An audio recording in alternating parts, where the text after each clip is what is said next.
Modern theatres எதையும் பிரம்மாண்டமாகவும் வித்தியாசமாகவும் செய்வதில் பெரும் விருப்பம் உடையவர்கள்தான் இந்த மாடர்ன் தியேட்டர்ஸ் தயாரிப்பு நிறுவனம்.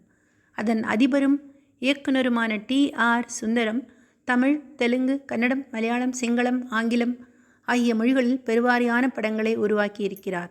1938ஆம் ஆண்டு மலையாளத்தின் முதல் பேசும் படமான பாலன் என்ற திரைப்படத்தை தயாரித்தவர் இவரே. 1952ஆம் ஆண்டு அமெரிக்க கம்பெனி ஒன்றுடன் இணைந்து ஜங்கிள் என்ற ஒரு ஆங்கில மொழி திரைப்படத்தையும் தயாரித்தார். 1956 தமிழின் முதல் முழுநீள வண்ணத் திரைப்படமான அலிபாபாவும் 40 திருடர்களும் இந்த திரைப்படத்தை தந்தவரும் இவரே.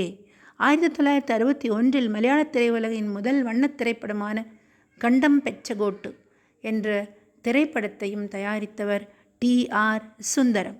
இப்படி பல புதுமைகளுக்கும் முதன்மைகளுக்கும் சொந்தக்காரரான இவர் 1957இல் தயாரித்த திரைப்படம் ஆரவல்லி. 1944இல் வெளிவந்த கதையை புது நடிகர்களை வைத்து மீண்டும் தயாரித்தார். எதையும் நேர்த்தியாக செய்ய வேண்டும், பர்ஃபெக்ஷனிஸ்ட் என்று சொல்வார்களே, அது இவருக்கு மிகவும் பொருந்தும்.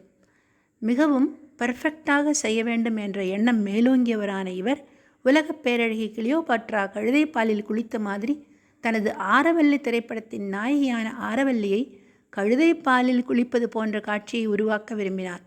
ஏதோ ஒரு வெள்ளை திருவத்தை காட்டி இதுதான் கழுதைப்பால் என்று காட்ட விரும்பாத டி.ஆர். சுந்தரம் கழுதைகளிலிருந்து பால் கறப்பது போல் காட்சியை ஆரம்பித்து படத்தின் நாயகி ஆரவல்லி அவர்கள் குளிக்கின்ற வரை படமாக்க நினைத்து அதற்காக அதிகப்படியான கழுதைகளை ஓட்டி வர செய்தார் டி.ஆர். சுந்தரம். பால் கறக்க துணை நடிகர்கள் கழுதைகளிடம் சென்றபோது அவைகள் படார் என்று உதைக்க, பின்னர் 10 நாட்கள் பயிற்சி கொடுத்து அதன் பின்னர் கழுதைகளிலிருந்து பால் கறக்கும் காட்சியை படமாக்கினார். ஒரு சில நிமிடங்களே படத்தில் இடம்பெறும் இந்த ஒரு காட்சிக்காக அதிகப்படியான பொருள், அதிகப்படியான நேரத்தை செலவிட்டு மிகவும் நேர்த்தியாக எடுத்திருந்தார் டி.ஆர். சுந்தரம். தொழில் பக்தியும் அர்ப்பணிப்பு உள்ளமும் தான் அவருடைய படைப்புகளை காலம் கடந்தும் பேச வைத்து கொண்டிருக்கிறது. 1957இல் வெளிவந்த இந்த திரைப்படம் மாபெரும் வெற்றி பெற்றது. படத்தின் நாயகி ஆரவல்லியாக நடிகை ஜி. வரலட்சுமி நடித்திருந்தார்.